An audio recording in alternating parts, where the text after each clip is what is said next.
So let's start it out with I'm surprised by how many people love this game so much that they even made animations for it. I'm just kind of Yes. surprised by that. And alternate universes for this thing. Oh wait, I just have to say, okay. Only Joff has finished the game. He played it once. I haven't played it yet, but I've seen playthroughs. I've seen theories. I've seen a whole bunch of like the animation stuff about it, the music, the character stuff. I know a bunch of things even before playing. That's why I recommended Joff play it. And when he played it, oh my god! Okay, how was your experience playing it? It's definitely not like, like the game of the year type of like game. Okay. It's a good game. But there are a lot of good games, you know what I mean? It's a good game, especially considering that it's pixelated. But I think the one mechanic that really stands out for me is the battle.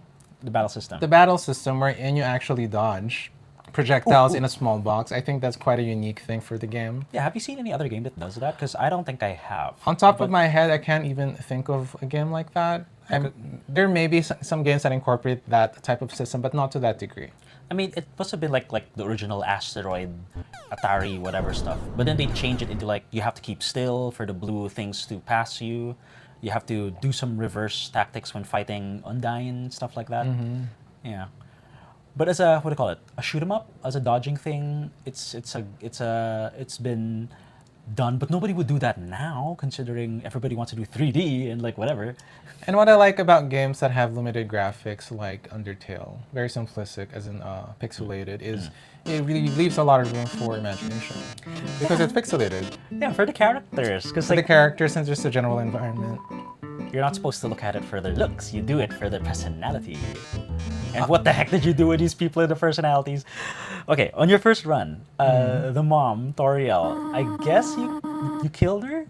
I did. I killed her. Okay. I honestly didn't even think I was gonna kill her. I thought that this was just like a spar that if I beat her, she wouldn't like die. She would just like, okay, like you can pass. I think that's everybody's experience. Yeah. But Papyrus, the skeleton, you killed him too? I can't recall. I may have. I think I did because I remember I got to the part where I was passing Sans, and Sans was really bitter about it. So I think I did kill Papyrus. Okay. Oh my god. Like, was that accidental or? Look, I didn't kill everybody in the game. I also spared a few. So Metatron. yeah, I spared Metatron. I don't know why. Oh come on! Like, who wouldn't spare Metatron? Metatron isn't like inherently evil. He's just really obsessed with ratings. Yes. He's so observing that way, but he doesn't want to kill you as long as you give ratings. That's really how it is. Did you kill the armored, that guy? Undine, I think. Yeah.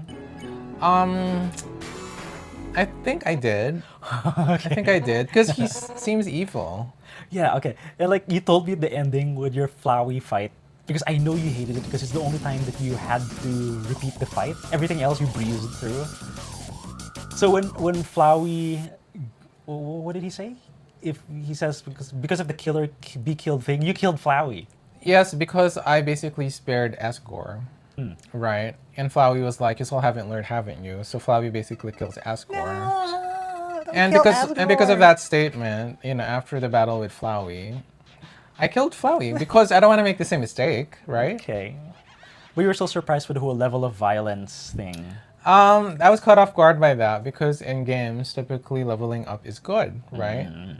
But apparently in Undertale, the higher your level, basically the more your potential for killing. Because LOVE stands for level of violence. Yeah. Well, I forgot what E is, but yeah, It's level of the violence. end of violence, yeah. Josh, we went into an almost genocide run without even knowing it. And I actually took my time just like randomly roaming around so random monsters would come to me so I could just kill them so I could level up. But that's okay. Everyone's first playthrough of Undertale is supposed to be like that. Because that's typically how I do it with like games. If there's an opportunity to just run into monsters, I would just keep running into them so I would like get stronger faster, Okay, because you didn't know that it was like But that for the until- longest time, I like wondered. It's like there are no stats. I'm like, what are the levels for? There are no skills or anything. So I'm just so confused. I thought at one point that maybe I would buy my stats, and maybe the experience would be like the currency. But It's just nothing. Until I got to the end of the game and I found out that LOVE was like, a level of violence. It's just so crazy to me. I think that totally caught people off guard because it subverted expectations. But- yeah, it's called love. Yeah. Love of violence. Right. Just kidding. But you still enjoyed it, right? I did. I thought the story was a little too quirky, considering that... Oh, like quirky. No, I mean, considering the huge contrast to the actual situation. We have a girl who was literally just trapped in the underworld. And the entire story is actually pretty dark. And considering how dark it is, they tried to balance it out with the quirkiness, which was just a little crazy for me. Like, how are the people down there even happy? It's like... They have Metatron to entertain them. And the disparity of like fun-loving characters to the killing is just so contrasting. You're doing the killing, or actually Flowey was, but yeah. It's like, you bump into the scientist, was it? Alphys. The scientist, which is a fun-loving guy, and then suddenly we have this Metatron guy who is like an obsessed, self-serving, like, media personality. Well, you can understand that. Like, he's relatable, I'd say. But people relate to Alphys because of the whole, she's a fangirl and she's got unrequited love stuff. But yeah, you need a second playthrough to get the dating parts. But I don't know. If I do a second playthrough, I want to do a pacifist run where I spare everyone, and I want to see how that goes. Because I'm not gonna go for a genocide run because I've seen what happens. You have to Yeah, I showed Joff who the final boss is in Genocide. Basically, you have to battle Sans, and I can't do that. Like, I'm not gonna spend my time trying to figure out how to like dodge all of that. It's just a little It's really crazy fast. for me. Yeah. Anyway, that's a lot about Undertale. We're very curious to know who your favorite character is in the game. You can leave it in the comments. We can talk about it a bit. That's Undertale.